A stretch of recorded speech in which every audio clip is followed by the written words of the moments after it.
Prej shenjave të kiametit është se do të vinë njerëz të cilët do ta lexojnë Kur'anin me zanë të bukur në raste ngushëllimesh ose në manifestime të ndryshme me qëllim që të fitojnë nëpërmjet kësaj.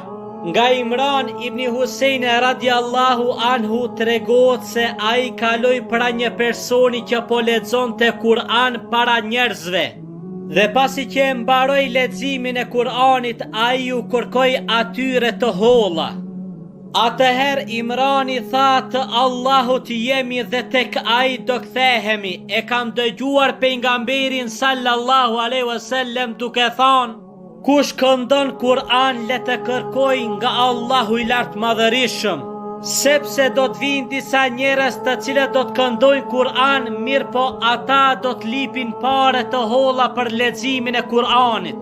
Pra të dashur vëllezër besimtar, ai i cili lip pare për leximin e Kur'anit fa më lart është prej shenjave të kiametit.